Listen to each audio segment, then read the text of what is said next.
Okay, so I like to go running behind Western High School near the Hall River. And I just drove over the bridge. I've never seen the Hall this high over here. This is crazy.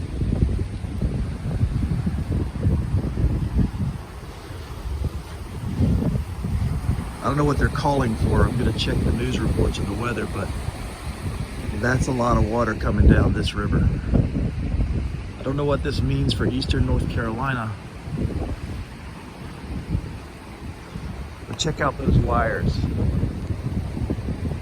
This river is a good, oh my God, I'd say 10 to 15 feet higher than I've ever seen it at this bridge.